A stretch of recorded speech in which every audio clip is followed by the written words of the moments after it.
Okay. Is this, I'm going to go to VegFund. Good evening, everybody. Okay, I've got word that we are live. Hello. We've got Leah and Mikki here from VegFund's program team. We are so excited to be here this evening or morning, if that's where you are. I am looking for the video. There it is. Okay, so now I can see all of your comments. Okay, hi everybody. I'm Leah. This is Mikki, and we are VegFund's program team. If you are a grantee of VegFund, you probably have seen our name maybe a couple hundred times if you're a frequent grantee. And we are here today because we know a lot of people have questions all the time about grants, about our new grant management system, about any number of things, and that's what we're here to help with. We're going to answer any questions you have. We're going to try to keep them related to VegFund and VegFund grants and any sort of related questions to that. To start off, I'm going to give a little bit of an intro to VegFund for those of you who are new to the organization. And then Mikki and I are going to introduce ourselves so that you can learn a little bit about us. And so many of us, or so many of you who are grantees, we've read your applicant profile, we know all about you. So for those of you who don't know, VegFund is an organization that provides grants to vegan activists all over the world. We make grants to individuals and organizations who perform public outreach in a number of different ways to encourage people to adopt a vegan or plant-based lifestyle. And that takes a lot of different forms. It could be a veg fest, it could be food sampling, it could be a film screening. Of course, right now during COVID, so many of those have been canceled or postponed or moved online, like some of you very creative folks out there have been doing. But then we also fund some longer term projects like online vegan pledges and campaigns, in-person vegan pledges and campaigns. We fund humane education projects, certain kinds of advocacy, and probably a million things that I can't even define right now. But we're gonna break some of that down for you if you have any questions. My name's Leah Gage, and I'm the program manager at VegFund. I've been with VegFund for about 2.5 years, and I've been vegan for almost 8 years. I came to VegFund having gotten a social work degree, but wanting to work in, wanting to really work in the field that was close to my heart, and working for a vegan organization was like a dream come true.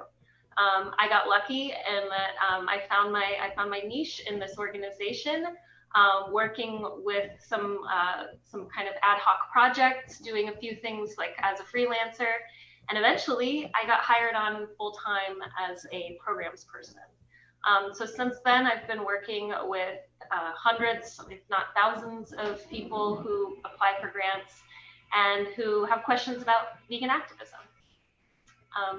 So that's me, and now I'm going to turn it over to Mikki and ask her to introduce herself. Hi, I'm Mikki Wilburn. I'm the programs officer at VegFund. I've been with VegFund for about 1.5 years now, but I've been vegan for about 3 years. Before this, I was working at a large IT company, and it just wasn't the same. And I wanted to work for an organization that really aligned with my own principles. So I was very fortunate to have found VegFund. I was hired on to process what is formerly known as the community outreach grants, now the community event grants. Specifically, I was brought on to do data analysis and reporting. So we take all this information on you guys, our activists, and the projects that you're doing, and we're trying to make something tangible out of it almost. And I'm also the face who you all speak to. So normally when you email VegFund at grants@VegFund or any contact page, you're probably going to get me. I'm the one who responds, and I've really enjoyed working with all of you for the last 1.5 years and getting to know some of you very closely. So I'm looking forward to chatting with all of you tonight. Thanks, Mikki. Yeah, Mikki, she's a true godsend to this organization. She, as she said, she manages our community outreach, formerly our community outreach, now our community events grants. And while that may not always be the biggest as far as volume dollar amount grants, it's definitely the greatest number of grants and grantees. And so she has the pleasure of working with so many people and getting to see all of the projects that you all do. So I'm just working out with our awesome marketing team, trying to find all of your comments as you all ask questions. Just a reminder that you can ask questions by commenting below this video on Facebook. You can also send a message through the Facebook Messenger app, and those will either be funneled to us or answered on the spot by our awesome marketing team, Patrick and Fabiola. But for now, I want to just get started with a question that we've been getting a lot, just about how things have changed at VegFund over the last month, because as many of you probably know, we've made a lot of changes. For one thing, we started a new grant management system, and that's a fancy way of saying the system through which everyone applies and gets their, puts in their information to tell us about your project, and then receives the award, and then makes reports on your award. So this past month, Mikki and I and the rest of the VegFund team have been truly laboring through getting this ready, and now it's launched, and luckily it's seemed to have gone pretty smoothly. If it hasn't gone smoothly, you haven't been telling us, because we've mostly been getting good feedback. So please do let us know if you're finding it difficult to use, or if you have some serious questions about how it works. But hopefully it's going to be a good system for us. So when we made that change, we decided to take the opportunity to redefine our grant programs. I think there was sometimes some confusion about whether I should apply for an innovative outreach grant or a learning events grant. It kind of sort of fit in both. And then we also had research grants, which were pretty infrequent for us as an organization because we're not typically a research funder. So what we decided to do is redefine our grant programs so that we fund event-based projects like veg fests, conferences, panel discussions, food samplings, etc.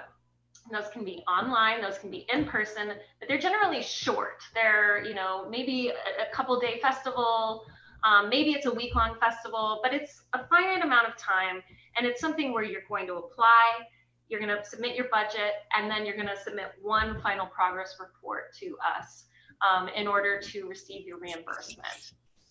We also then, we've redefined our innovative outreach, research, and learning tools grants to be called special projects.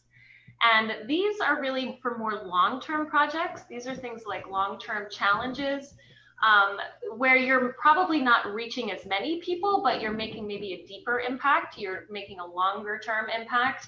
And you might receive multiple disbursements over the course of a year. You might submit multiple progress reports to us over the course of the year. And so that's really how we've kind of redefined those two programs. I think it'll simplify things. I think it will keep it easy for people to apply. But of course, as always, offer us your feedback. And then lastly, we have our online campaigns grants, which we've pretty much kept the same. We are accepting our online campaign applications for 2021 by November 6th. And you can find all of this information and more at our website, vegfund.org. It's the first news item on our website. You should be able to find it pretty easily. So that's just kind of a little intro I wanted to offer to start off. But now that I've done that, I want to turn to the questions you all are asking, because that's why we're here. This is an AMA, Ask Us Anything. So one question, Mikki, I'm going to ask you to answer this one. If an organization has been awarded a grant this year, can it apply for another grant in the same calendar year? Absolutely, Leah. So we don't limit the number of grants, the number of applications per organization. So you can apply for multiple community events grants or multiple in any category. So absolutely, apply for as many events as you have scheduled. Yes, that's exactly right. And in fact, we have so many. In fact, I think the majority of our grantees are repeat grantees, people who come to us doing multiple events per year, doing multiple different kinds of projects. They don't all have to be the same kind of project. So yeah, definitely do apply once, apply often. Yes. We also received some questions before the event. So one question we got was, how long will it take to respond to my grant request? Mikki, how long does it typically take you to review your grant applications? Can you talk a bit about that? Sure. So since we do sometimes have a very large volume of grant applications coming in, and we do accept applications on a rolling basis, and we are a small team, it does take us time because we review every single grant application and every single report that comes in, and we look at every answer that you put into that. So because of that, it can take up to about 4 weeks to review an application. We get to it as fast as we can, but it can take 2 to 4 weeks. Yeah. And then for our new special projects grants and online campaigns, the way we're doing those is we're accepting those on a quarterly basis. And that's new for us. But we really think it's going to allow people to get a response on time. They'll have a sense of when the due date is, which we didn't always have. We'd always had a rolling grant cycle. And as we've gotten larger and we've attracted more complex project ideas, we found that we think it'll be helpful to have this quarterly cycle for some of the larger projects. So for those, you can see on our website, we have due dates of January 15th, April 15th, July 15th, and October 15th for each grant cycle. And you'll generally hear from us in about 6 weeks' time. I see here another question. Since it's COVID time, which it is, we're all painfully aware, could an online event be considered a community event? Please elaborate. What do you think, Mikki? Yes, absolutely. And in fact, we've been really impressed by all of our grantees and how you've been able to adapt to this pandemic. You've done a great job with shifting things online, and we appreciate that. We're glad that everyone's able to maintain safety while spreading the vegan word. So saying that, yes, absolutely. Online events, we've had some of our grantees host film screenings online. Some VegFests have been moved online so that the speakers can still present via Zoom, and then sometimes they'll set up partnerships with local vegan restaurants so that people attending can still order food to take out. So absolutely, during this time, online events can qualify for the Community Events Award. Yep, and in fact, I think that that's probably, in most cases, the best application for you to submit, especially because that's a rolling cycle, so you'll hear from us more quickly. Mm-hmm. We got a long question here, but the gist is essentially somebody who works in multiple different campaigns and different organizations, some of which are animal related, but some of which are more vegan lifestyle, plant-based health. And they're asking, can I apply for a grant for these vegan lifestyle campaigns, or do they all have to be food related? So yes, we actually, we have a great webinar coming up with one of our plant-based health professional grantees, Dr. Shireen Kassam in the UK. And she is a doctor. You know, she's a physician and she works as a physician, but she's also a passionate plant-based health advocate. And so she uses her expertise to do public outreach, and she does speaking events. She has created a 21-day starter kit for people who want to start going vegan and looking into it. So there's often opportunities to do all kinds of different things that aren't just about, I'm sorry, there's a little gnat, that aren't just about you know, food and food sampling, especially now, because you know, we know people aren't going around on the street accepting food samples the way they used to. Another question we got was, do you award grants for promoting veganism through social media advertising, targeting the local area? My local vegan group has been doing this for a few months, but we're running out of funds. So Mikki, when you have applications come in for events or projects, and they're promoting on social media, is that something that we'll support through the community events? Yes, yeah, we do. So we do fund, when you're submitting your application in the budget table, we do ask specifically for marketing expenses. So this can absolutely include whether it's newspaper articles or social media, any kind of Facebook ads or Google ads, we will fund those expenses. And then as far as promoting veganism online, like doing a vegan campaign or a challenge, an online challenge, we do fund those as well through our online campaigns program. For example, we support Veganuary. We support some smaller localized vegan challenges. So yes, that's definitely something, and it sounds like in this case, you would probably want to apply for an online campaigns grant.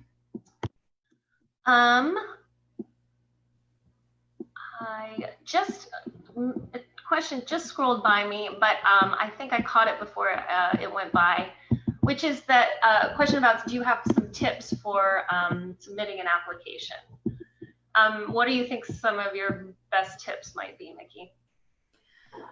So some of the things that I look for when reviewing community events applications, and Leah as well, is we'd like to see that the event is planned out. So you have an idea of when it's going to take place, what all of the elements of the event will be, what your budget will look like. If you're receiving funds from other sources, we like to know about that, and then what all of your expenses will be. So it doesn't, in the budget table, you don't just have to enter the expenses that you're requesting. We like to have an idea of what the budget is as a whole, so that we can kind of have a finger on the pulse of, okay, what is the average cost of a veg fest or of a film screening? How much does it cost to host these events? So just making sure that you have all of those details planned out ahead of time, and that's available to us when we review it in the application. Yeah, we're looking for a project that's well thought out and that we think will be successful in its implementation first, before we even are thinking about, is it going to be successful in its impact? Because we know that, it's really hard to measure impact, and that's something we're working on as an organization, but we find that the most successful projects are really well planned out. There's a timeline in place. There's a well-defined budget. There's a team in place if it's something larger. There's an idea of a target audience. I think that's really key. Some events are open to the whole public. And you can't necessarily say, well, I'm targeting this one audience if you're setting up on the street doing a paid per view. But some events or projects really need to be more targeted. And I think that's a really key piece, especially when we're talking about something as personal as what people eat and consume, that you sometimes need to have a really targeted message, and that being specific will make you more successful in your outreach.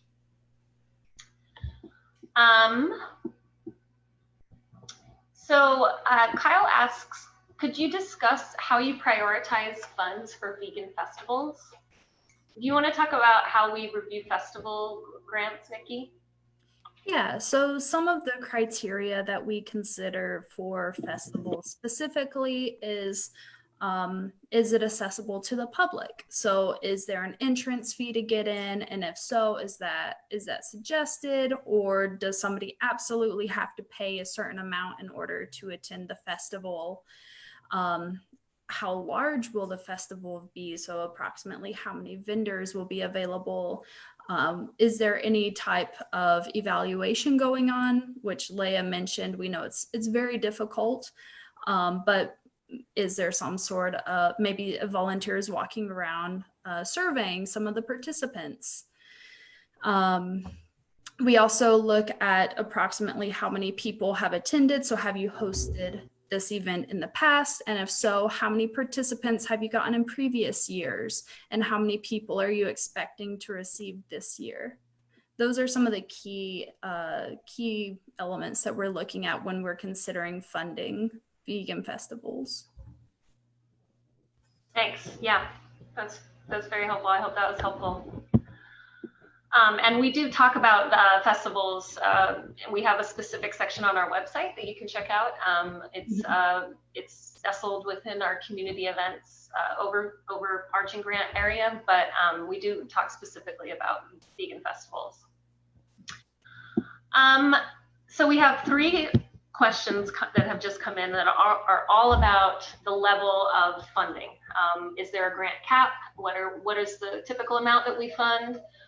Is there a range? Specifically for a special project, something more complex maybe? And the answer is we don't have we don't have a set amount. We don't have a cap. I can tell you the median grant size, which is somewhere between $250 and $500. The average grant size is closer to $1,000. But we've funded much bigger projects, and we've also funded much smaller projects. I think the other day, our smallest grant that we had made so far was about $30, and that was for an event, like reimbursing food samples or something. So what I always tell people is make your case in your budget. Review our grant guidelines, find out what it is that we prioritize and what it is we fund. But then make the case in your budget as to why it's necessary, why your event or your project can't move forward without those funds for those specific activities. And the more specific that you can be, the better. For larger grant requests, those are reviewed by an additional committee and by our board and by our executive director. So there's a lot of different people looking at this information, and the more specific and clear that you can be as far as why these funds are needed and how they will be applied, the better. So I'm just getting a C here. So you didn't quite understand my answer. To be clear, we can apply for projects not food related, but more toward ending animal abuse and changing laws. Okay. We have funded projects that focus on animal welfare. Our priorities are typically, with the way that we're structured and with our history and our mission, we do generally go toward projects that are about abolition and about introducing veganism and keeping animals off of our plate and out of our consumption. That said, we have funded projects that are, focused on offering a vegan alternative or vegan or plant-based alternative, or even in some cases plant-forward alternative, because we recognize that we're, moving up against institutions like, let's say, public schools. We don't, as a private foundation, we don't fund lobbying. We fund advocacy. We fund consumer advocacy. But we did recently receive an application for kind of a large project that was focused on animal welfare, and that one was not approved by our board. So again, I will say, make your case and talk to us. Really, our mission as an organization is to reduce the number of animals that are consumed. And so if we can do that, if your project really gets to that point through one way or another, then it would definitely be eligible for a grant. And I hope that's helpful. Okay, what else? Leah, it looks like we have another question here. If we already had a grant since March, but they didn't use it because of COVID, do we apply again from scratch? So we are honoring grants that have been granted before COVID and during COVID, but maybe the events didn't take place because of the pandemic. We are still, you can postpone that. So if your event is getting rescheduled, then absolutely just let us know of the new date and we can postpone your grant to be used for that date. If the event got completely canceled, then we would want to go in and cancel that grant so that you can apply fresh for your next unrelated project. Yeah, and we've been doing a lot of that this year, unfortunately, but fortunately for people's health, you know. So, yeah, if it's a postponement, then you know, no need to reapply or apply for a new project. But if it's been completely canceled, then we may ask you to reapply fresh. Right.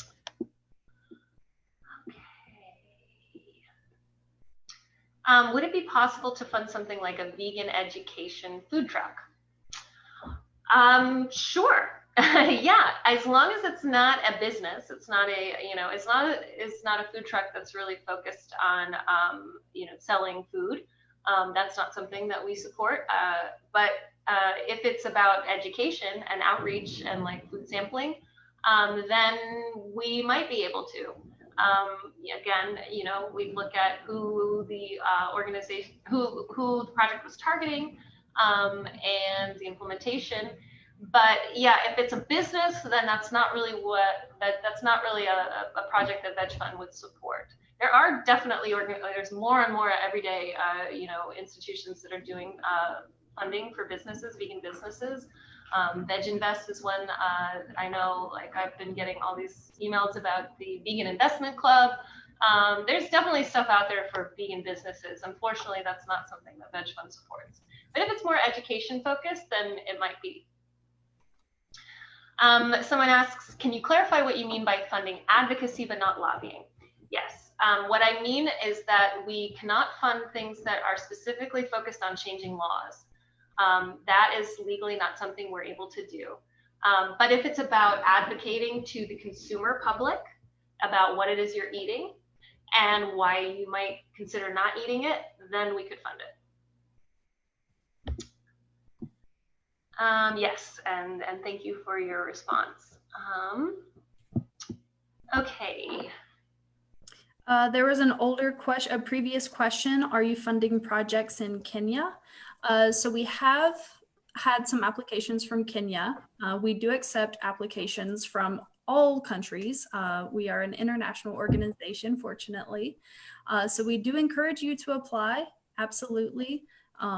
We always love hearing from different countries to see what's going on all across the world. Yes, definitely. So please do apply.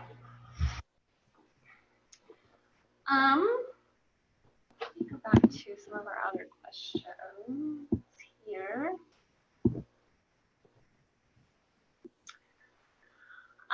We've had some questions coming to us about whether we fund online tools like Zoom or MailChimp, especially now. They're so you know, important and essential to connecting now. And so yes, we have, and we consider that kind of like, it's almost like a venue fee or something, or a marketing fee. So yes, if you include a Zoom account or MailChimp account, yeah, we would probably fund that. Is VegFund organizing the pitch contest? No, we're not. I don't know what that is. But please let us know what it is. But no, we are not organizing that, as far as I know. So Leah, what do you think are some of the most creative or unusual grant requests that we've received? Ooh, I saw that one. Most creative. One of my favorites, that I think is really creative, is the Synagogue Vegan Challenge, which is exactly what it sounds like. It is a vegan challenge every year that's put out to synagogues across the world. Actually, they've opened it up, but I think right now mostly just the US and Canada, challenging their community, the congregation, to go vegan. And not necessarily everybody go vegan all the time, but that's the encouragement. But all of the events at the synagogue become vegan. The high holy days that are often catered at synagogues become vegan. And a lot of the education that's going on in the synagogue is around what we consume and why, why veganism in many ways aligns with Judaism and with faith. And it's been an incredibly successful program. We are on our third cohort of synagogues who are now taking part in the challenge. There are 7 this year. And I just think it's it's a smart program because, it really targets the audience that is being served. There's a captive audience there. There's a built-in community that can be reached. So I think that's one of the more creative ones. How about you, Mikki? So I think one of the community events applications that I really enjoyed was the series that was put on by an attorney, and he went to various law schools and he would offer food samples and he would film a documentary for them, and Dominion, he would show Dominion, and then he would lecture about animal rights laws. And I really liked that one because it's really getting to animal rights protection sort of at the core and trying to address it with young attorneys and law students. And I really enjoyed that one. He did a little series and it was mostly in Western states, but I thought that was a very unique way to go about spreading animal rights. Yeah, and what a unique way to use your skills as an attorney. Yeah, that one was very cool. And I'm sure there's like a million that I'm going to sign off this evening and go, oh yeah, I should have mentioned that one, I should have mentioned that one. So I'll try to put those in the comments when I think of them. We have a question from Aiden. Does VegFund funds creating videos? Okay, does VegFund fund creating videos that expose local animal cruelty for farmed animals? Well, yes. I mean, we do a lot of the pay-per-view events that we support are exposing this activity. We do not fund the production directly, but we will fund the promotion. And needless to say, VegFund is not able to support illegal activity. And I will leave it at that. And if you want to ask me some other questions, if you want to send me an email, please feel free. But really, we're more focusing on the promotion or the spreading of the videos rather than the actual production.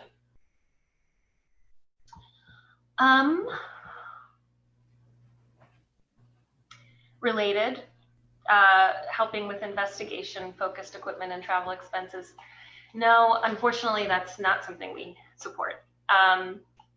But once the videos are filmed and created, we can help out with getting them out there. So please reach out if I didn't quite answer your question. Okay. Have I missed any older questions, Mikki? I'm seeing now. I think we're starting to get a hang of it. Okay, here's one from Ronnie.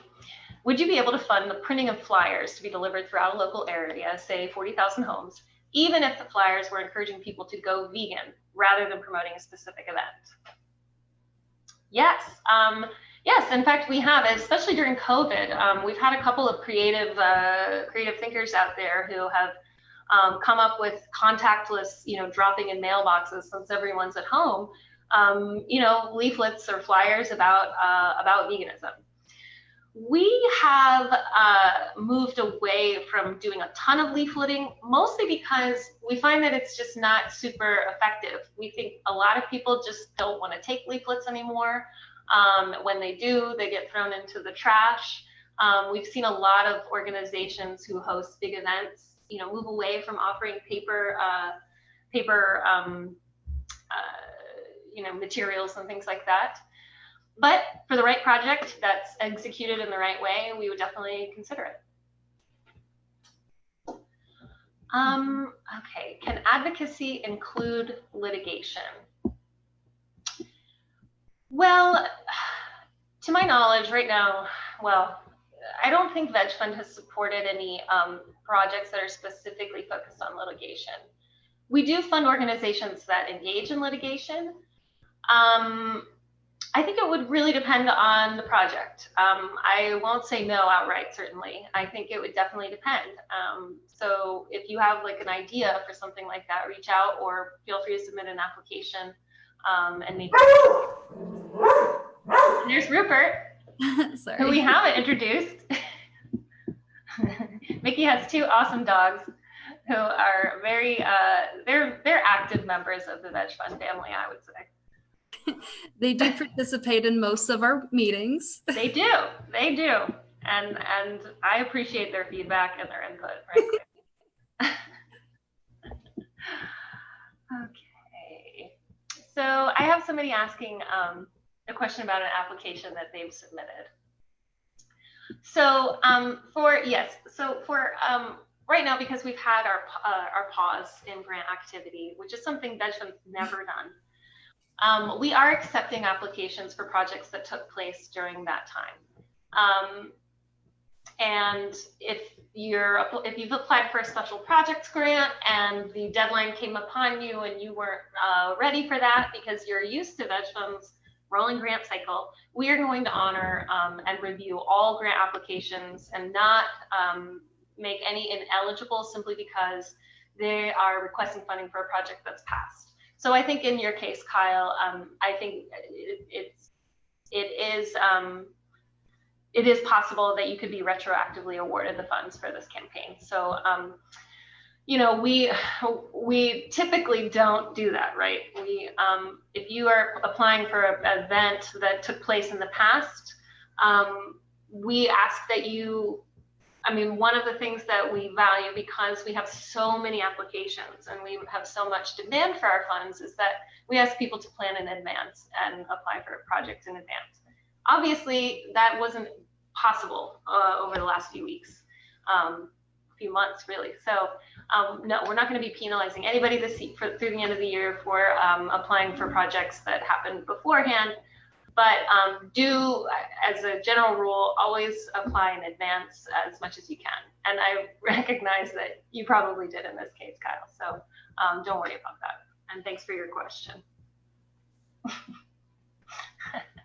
A lot of people are saying hello to Rupert. He's saying hello back. Yeah, I'm sure he is. Yeah. Let's see here. So Leah, we got a question about VegFest specifically, but since so many people do submit community events grants or community outreach grants formerly, I thought I would mention a little bit, just in general, what we look for outside of VegFests. So what are some of the key things that we look for? So something that we consider is, does the event target a non-vegan public? So we love preaching to the choir too, but ideally events will target non-vegans. So generally, given the percentage of people who are vegan, any kind of public event will cover that. Is it accessible? So is it at a venue where a lot of people can get to it? And is it affordable? So even with the VegFest, I had talked about the ticket fee. Does it cost the public money to participate in the event? So are you charging for a film screening or something like that? We also really like to see that there's a call to action. So somebody comes up and takes this delicious vegan food sample from you. Well, what's their next step? Do you have an email list that they can sign up for? Or can you direct them to one of the many vegan challenges that are out there? Let's give them something to do next now that they've found their new love of vegan sausages and vegan cheeses. That's a great point. Yeah. That's a great point. It's always nice to be able to have some action that people can take afterward so that they have some motivation to move forward on their plant-based journey. Mm-hmm. Yeah. Cool. Well, let's see. We have a question about a challenge. Okay, so I'm the Agricultural Campus Plant-Based Society. I'm with that society. You are not that society. It would be awesome to challenge the students, faculty, and our community members to go vegan. So this project sounds like one that we would definitely support. And we love a good vegan challenge. We're doing one right now in Colorado with a government department, a public government department. There's a group of very motivated vegans who work there in IT and in different departments of the overall department, and they said, let's challenge our employees to go vegan. And so they've brought in a nutritionist, and they're doing all kinds of education. Obviously now it's all moved online, but a good challenge. I mean, yeah, it does. I think working within a university on a campus, having that built-in audience is really great. For online events during COVID versus in person, there aren't necessarily a lot of actual costs, but they require staff to organize and funding for marketing, advertising events. Do you fund these sorts of operating costs? We'll definitely fund marketing and advertising. And we recognize that sometimes if there's an overlap between staff and marketing costs. Sometimes marketing costs might entail hiring somebody to help you do your marketing. And it's possible we could support that, but we really can't do core costs like funding a staff member or funding the wages for somebody. That's not something that is eligible for funding from VegFund. And yeah, we get it. I know it's a lot of work, and most of you are doing this as volunteers. And that's one reason actually we're doing this tonight, is because we thought, well, a lot of people who might be interested are working. They have full-time jobs, and they might not be able to tune in until afterward.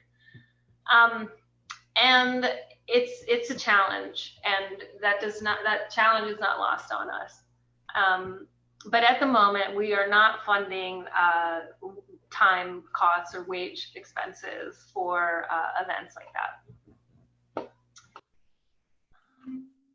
Oh, okay. So Yvonne elaborates that the society has a difficult stance. The campus is mainly funded through animal agriculture. That is tricky. You were right. That is very tricky to navigate, and I can imagine that any activity would be met with a lot of pushback. But maybe we can craft a really cool climate focus. We don't have to necessarily, we can couch it differently and offer the program in a new way. But yeah, it is so tricky. The RAP Summit, what is that?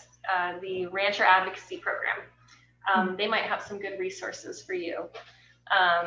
Having worked a lot with ranchers who are, traditionally working in the animal agriculture, who then have transitioned into plant-based agriculture. So Leah, it looks like there was a question previously that may have went by us. Is there a budget cap to consider? So Leah did mention earlier, she talked a little bit about the size of grants that we give out. We don't necessarily have a hard cap, but our average grant given out is about $1,000, the median being somewhere between $250 and $500. Some grants it's as little as $30 or $40, and others are more expensive. So our average grant is about $1,000. But that being said, apply for what you need, and we'll look at the application and consider the expenses. Yeah, exactly. And I know that's not always the answer people want, but yeah, there's no cap. We'll say that. Mm-hmm. Would you consider funding virtual tours at a farm sanctuary for students?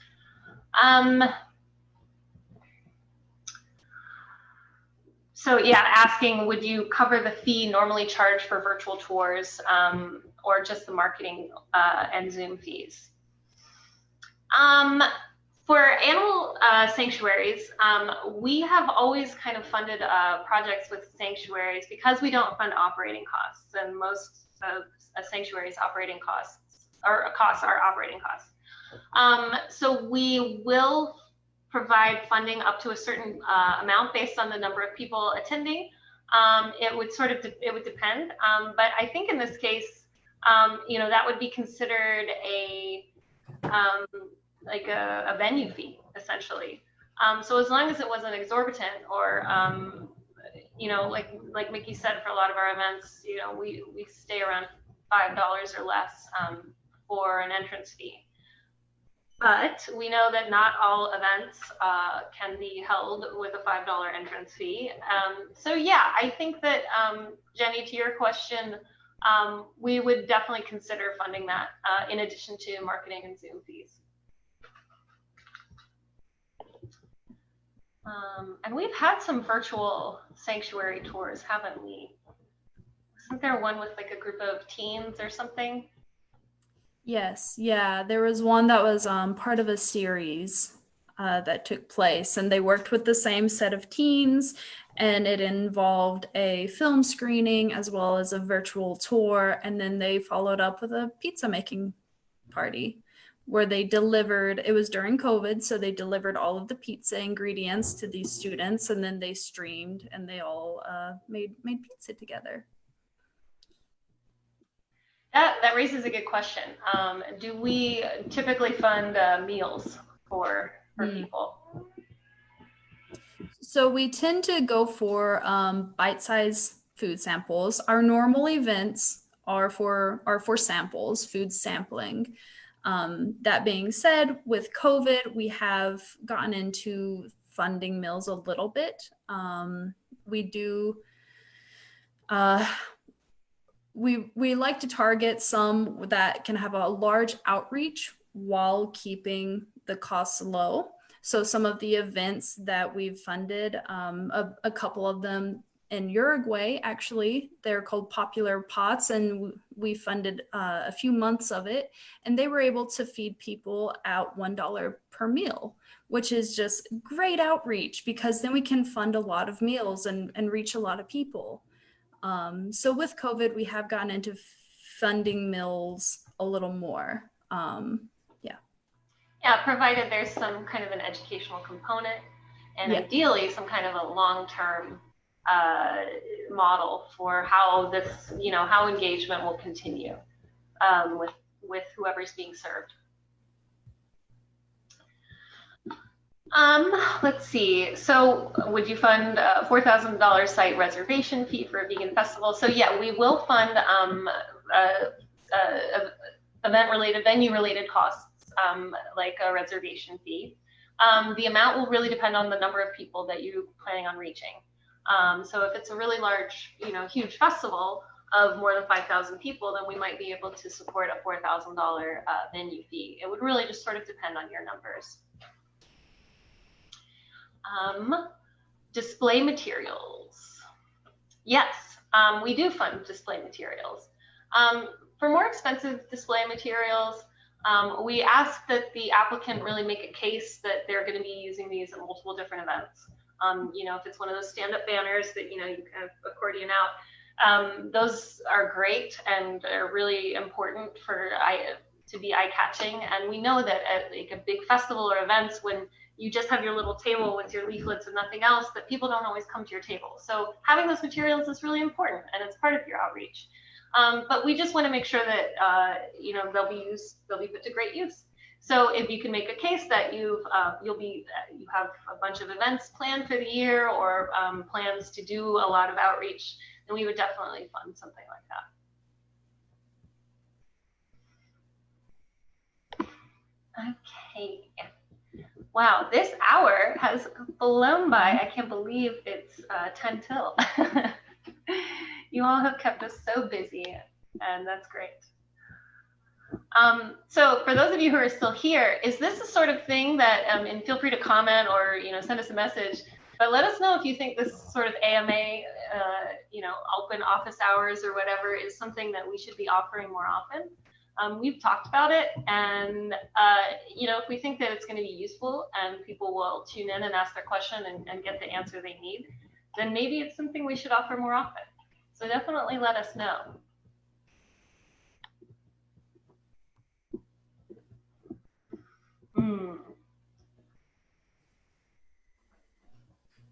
Okay, my friends and I are dreaming up a kayak trip down the Mississippi, during which we do vegan outreach to communities along the route. It would take several months, a lot of equipment.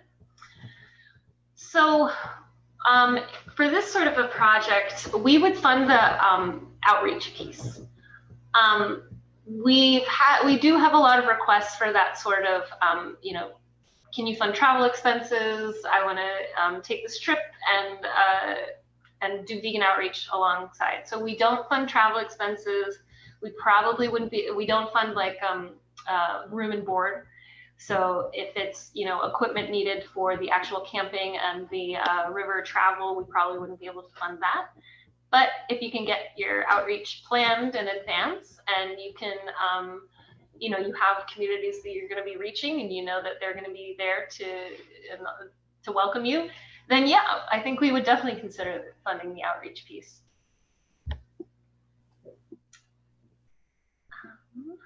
Everyone's being so kind. Thank you for all your kind words. A lot of thank yous. Well, that's good. I'm glad. And maybe we will. Maybe this is Fabiola and Pat. I know you guys are listening. I think we got to do this again sometime. Mikki, you get the majority of our questions. I don't want to put you on the spot, but are there any questions we haven't covered tonight that you think would be really key to mention? Yeah.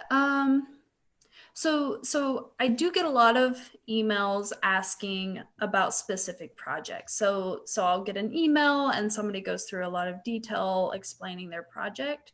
We do really prefer to receive applications. We can't really tell you via email whether or not we would fund that project because that's not a good commitment. So instead, what we recommend doing, if you come up with this great idea for activism and you think, oh, there's no way VegFund would cover this, the very first thing we recommend doing is going to our website and reviewing our grant guidelines. We do have a lot of information about the generally what we're looking for and what's allowed, and then we go into detail as well with the specific types of programs. So check out our website, make sure you read all of the information there, and that will hopefully give you a good idea of whether or not it's a project that we would consider funding.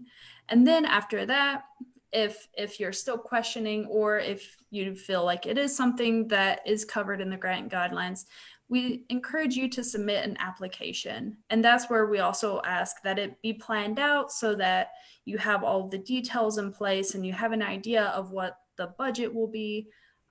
Submit the application, and then that's how we'll consider. When we just get an email, it's hard for us to consider it as a whole project. Yes, that is a great point. Yes, please start at the website. And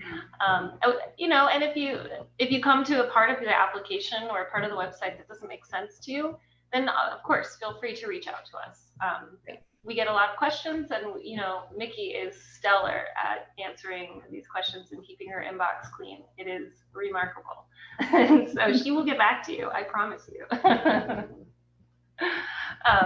But yeah, we are able to do our job better if you've come with a little bit of information about what VegFund does, what we support, what our guidelines are, and then what an application entails. The way our application system works now is that you can start an application and save it as a draft and finish it later. And that can be really helpful, I think, because sometimes it's a lot of information, and we know we're asking a lot of information of you, but it really helps us do our job. Mikki was talking earlier about how she came into this organization to do something with all of this data we collect, and we do collect you know, we have a lot of information about thousands of activists and what they're doing in public outreach. And when we have that information, it helps us understand where's their demand, how do we need to, you know, redefine or shift our programs, our offerings, what it is we do, what kind of webinars you want, what kind of capacity building we can offer to activists. That information, it goes somewhere, and it's really helpful to us. So do fill out an application, save it as a draft if you're, you know, but don't be afraid to go in there first and poke around to see what it is, what are the questions that we're going to be asking. Yeah, another question that I'm asked is about tagging VegFund, and I'm sure Pat gets this via social media as well. So you've gone out and you've done this great project. Well, how can you credit VegFund, and do you have to credit VegFund? We do love getting our name out there, because the more activists we can connect with and the more people who find out about us, the more applications we get and the more projects we can support, and the more people go vegan at the end of the day. So absolutely, we love getting tagged on social media, and for VegFest, we love having our logo plastered up there nice and big. That being said, sometimes it might not work out. And that's okay. It's not a requirement to have our logo or to credit us by any means. That doesn't mean you're not eligible for the next grant. It absolutely does not. But if possible, absolutely give us a shout out. We want to get our name out there. Definitely. Yeah. And I'm getting like thumbs ups from our marketing team who are thrilled with that as well.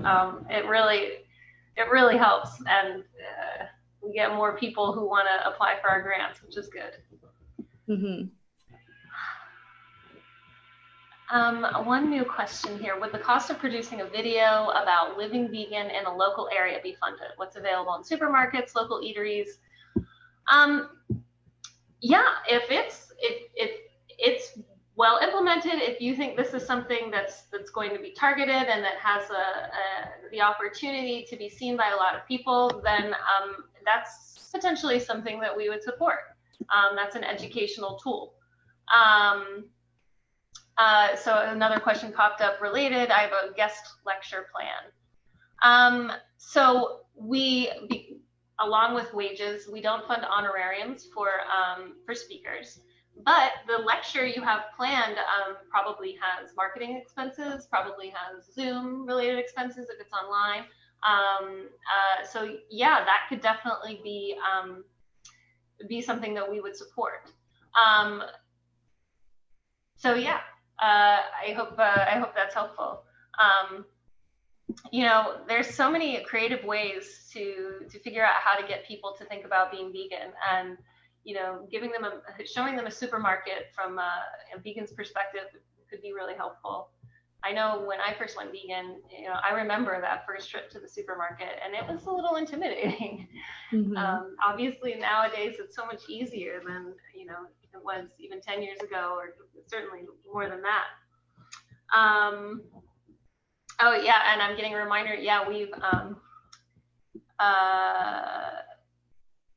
have funded a nurse who she supports her patients and helps them figure out how to be vegan, and offers some tips for being plant-based and introducing more plant-based meals, and it's super helpful. Well, we are about a minute away from the hour, and it seems like questions are starting to slow down. And sorry for all the ums and going back and forth, but just making sure I've caught all of the questions that we got. Of course, if you didn't get your question answered tonight, feel free to email us. You can reach me at leah@vegfund.org. That's my first name. And Mikki, how can they reach you? So if you go to the website and you reach out via the contact form, you'll get me. You can also reach me at Mikki@vegfund.com, grants@vegfund.com. Almost any VegFund email, you'll find me. That's right. That's right. And as I said, she will respond. So, you know, feel free to email. But yeah, you know, there's a lot of different ways you can engage with VegFund, even if you're not seeking a grant. Our website is chock full of information. We have a robust resources library that has all kinds of things that might be helpful to you. One of the things most recently we've been promoting is our Vegan Activist Guide to Strategic Communications. And this was produced last year, and it is such an awesome guide. It's a PDF format. All you need to do is sign up on our website, and then you get free access to it. In addition to a webinar that was put on by the two researchers who put this thing together for us. It's just such a helpful way to think about marketing and communication. For a lot of activists, I think we wear every single hat. We're doing the activism, we're doing the outreach, we're doing one-on-one speaking, we're doing public speaking, we're doing marketing, we're doing social media. And the marketing and social media and all that piece is so key, and it's so difficult. So this guide is a really helpful way to kind of approach thinking about marketing veganism as an activist to a non-vegan public. It's really specifically targeted at that. And there's a ton of other things. A great interview with Claire Mann, the author of Dystopia. And I think on our Facebook page, you can find an AMA we did earlier with Melanie Joy, who wrote Beyond Carnism. So there's tons of ways you can engage with us that aren't always related to applying for grants. But of course, please absolutely. And we have Patrick on social media. So if you have any questions following this webinar, feel free to keep posting them in the comments section, and he's great at responding, so he'll get back to you. Yeah, there are a lot of ways to chat with us. We're a small organization. Occasionally I'll get an email saying, oh my gosh, I didn't realize a real person was going to respond. We're small. There are only a few of us, and we're real people, and we're the ones you're working with every day. That's right. Yep, that's right. And we're motivated in the same ways that you are to make this a vegan world. Well, great. Well, thank you so much, everybody. Thank you, Mikki. This was really fun. I really enjoyed this. Yeah, it was great chatting with everyone live. Yeah. Good to see your face, Mikki. We don't work in the same place. Yeah, it always is good to connect face to face. Yes, definitely. Well, with that, I'll thank everyone. Have a lovely evening.